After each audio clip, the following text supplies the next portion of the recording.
Ultrakill is one of my favorite games ever made. The gameplay feels like choreographed chaos, like a force of nature.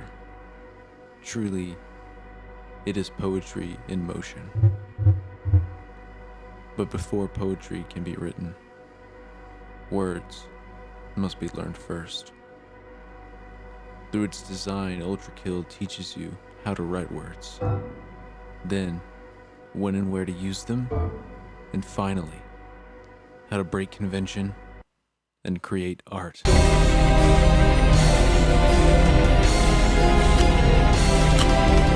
Now, let's examine Ultrakill's very first level by deconstructing each encounter into its essential parts. That being, what question is asked to the player? How does context shape that question? And what precisely is the lesson being taught? Our first encounter asks a very simple question. Can you shoot?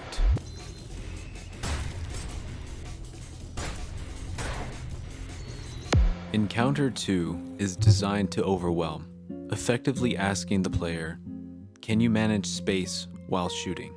The tight confinement of the arena, in conjunction with heavy enemy pressure, encourages the player to utilize vertical movement. In this instance, the player might even piece together mechanics not yet explicitly taught to them, like the ground slam and the wall hang. And this all occurs on a subliminal level.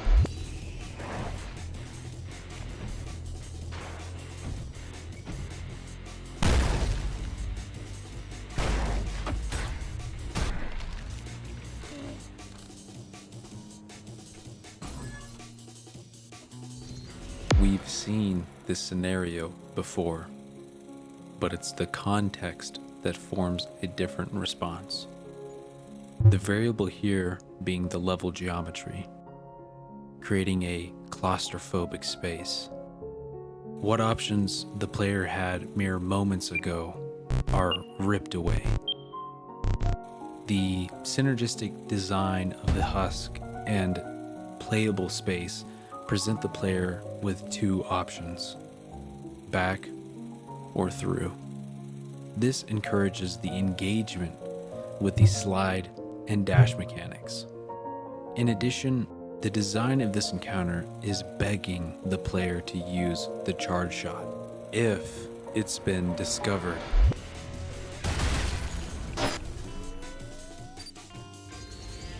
Again, repetition under different context, creating something new. This time around, the player is heavily encouraged to navigate their horizontal space, even if it's simply moving backwards.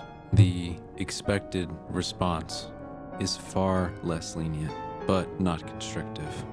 In tandem, the limitations of the revolver's charge shot are revealed, and the framework of our understanding begins to blossom.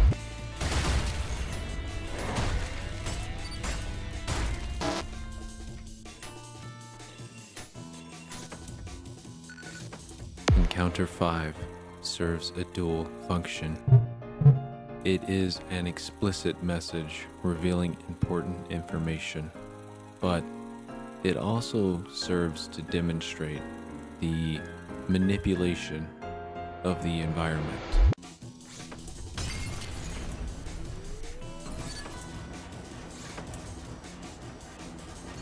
An experiment to observe if the player can apply their newfound knowledge. It's a test of understanding. Not only are you a weapon, but so is everything around you.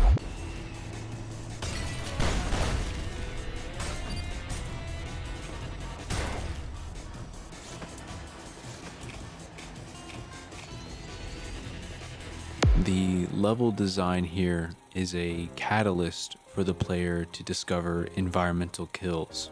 Accomplished by a slight shift in geometry, it occurs almost as if it were an accident.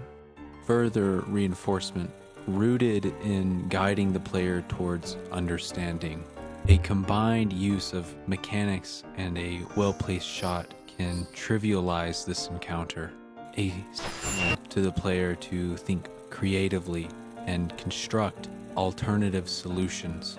Although caution must be exercised in this scenario, another lesson conveyed to the player.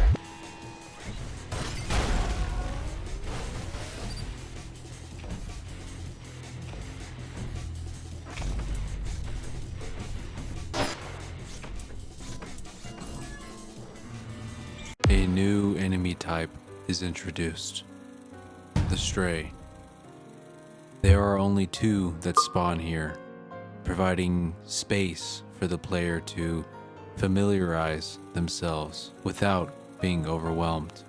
The player can assess that this enemy is a ranged attacker. Their initial placement is noteworthy as it conveys positional preference. In tandem, given the more limited conditions in the early game, this enemy and its positioning beckon two responses: close the distance or practice precision.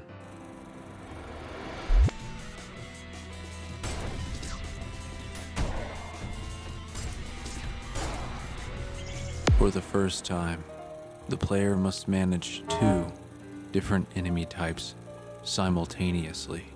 The geometry and careful enemy placement subtly curate the player's actions. It suggests the prioritization of targets. In the center of the arena, a mob of filths exerting movement pressure on the player, and four strategically placed strays at each corner, enforcing range stress.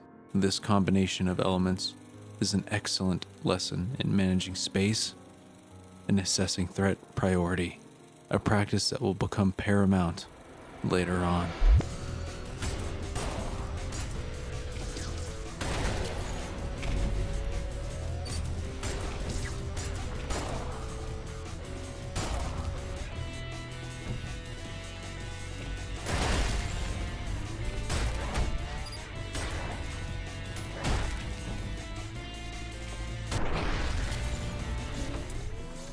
Here, the player learns of the parry mechanic and is given an ample testing ground. The parry is less intuitive to uncover naturally for two reasons. One being the player could have only necessarily discovered parrying projectiles in the two previous encounters. And secondly, it's a much more nuanced mechanic in relation to the others. So, if the player has engaged with it before this point, it was likely by accident. Therefore, prompting feels adequate.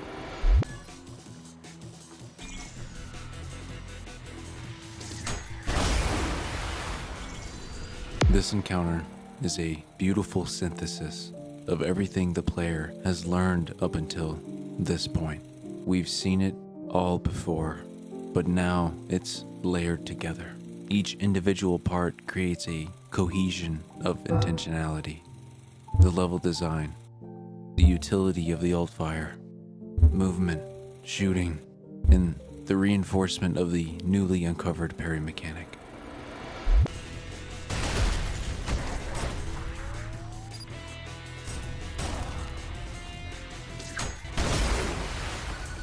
It's worth noting here that the player cannot progress unless their knowledge is applied.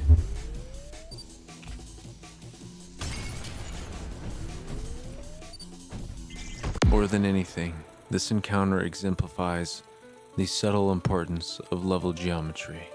The pillars provide cover against the three strays placed adjacently. Alternatively, the player can simply jump to the level where the strays are, cutting off the filths and causing them to take a longer route. In both cases, the player utilizes their positioning, mechanics, and level geometry to create a beautiful rhythm.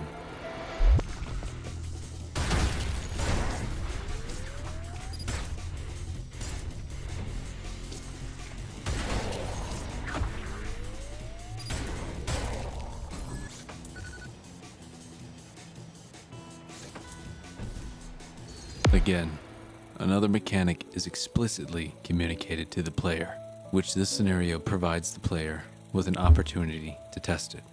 In addition, the platforming in this encounter requires more precision than what's been asked before.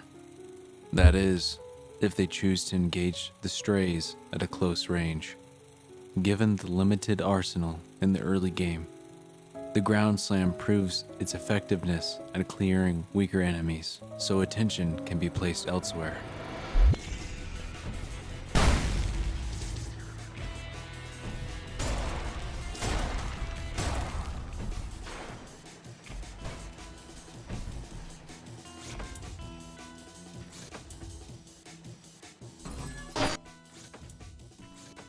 The final encounter introduces a new enemy, the malicious face.